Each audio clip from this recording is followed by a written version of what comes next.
Hey everyone, I know you are here to learn JWT authentication, but before we dive into that, let's clear the air on something that trips up a lot of beginners. The difference between authentication and the authorization. They sound alike, they're often mixed up, but they are not the same.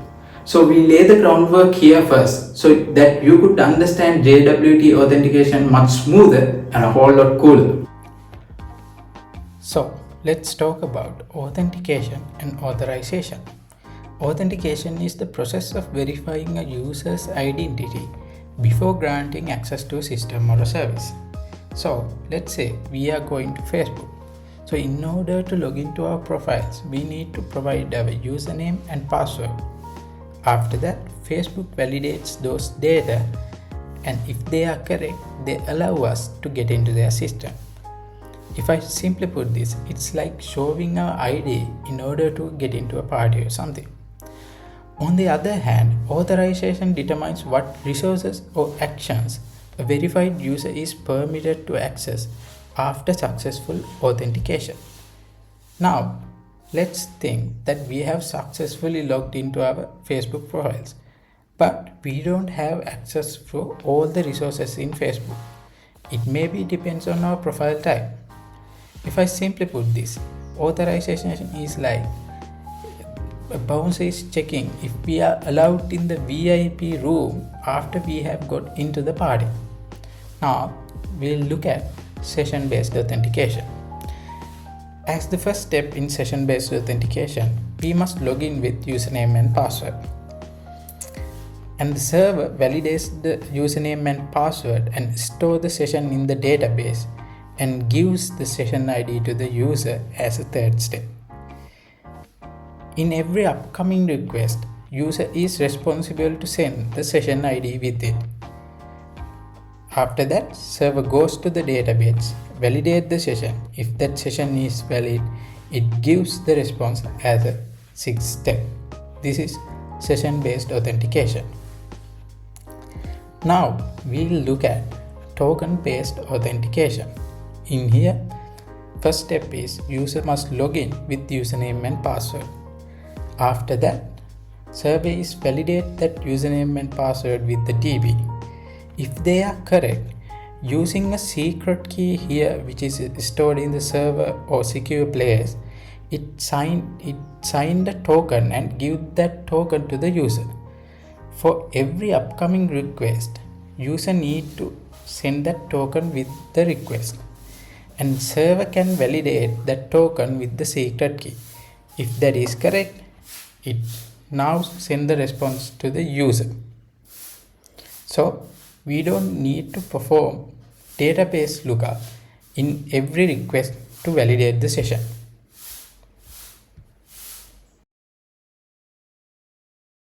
So now we have covered session-based authentication and token-based authentication.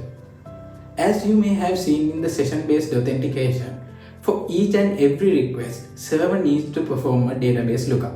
I know this is fine for a small scale app, but when your app scales up, this get add up and affect performance. So what's the possible solution for this? You might be thinking, why not storing the session in the server? Yes, that can be done, but consider a situation where we have multiple servers named A, B and C. So in front of those three servers, we have a load balancer.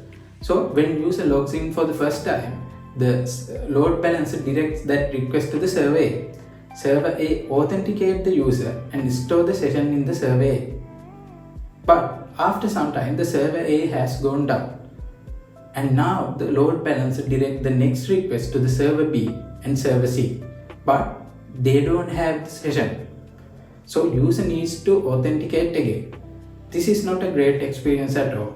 This is where the token-based authentication shines. It does not rely on constant DB lookups. Instead, it verifies the token using a secret key. This works great when we have deployed the application on multiple servers because when using tokens, the servers become stateless. So now I have a little question for you. For which authentication strategy do you think that JWT is belong to? I'm sure you have guessed it, But just in case you don't, just remember that JWT stands for JSON Web Token. In the previous sections, we have talked about authentication and authorization.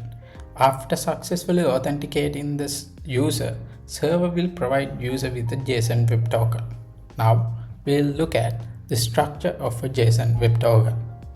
It mainly consists of three parts: header, payload, and the signature. The header contains metadata about the token, mainly the type of token and the algorithm used to sign it. The payload holds actual claims or information such as user ID, roles, or expiration time, which the server can use to identify and authorize the user. The signature is generated by hashing the header and payload with a secret key which is stored in the server. It ensures that the token has not been tampered with and confirms its authenticity.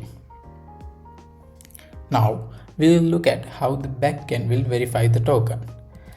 After this token is sent to the backend gets the header and the payload, and it combines that header and payload with the secret key, and then it generates a new signature and compare it with the original signature which is claimed at first. If they are matched, the backend knows that no one has played around with the token. If someone has played around with the token and changed the user role or something, this generated new signature will be different from the original one.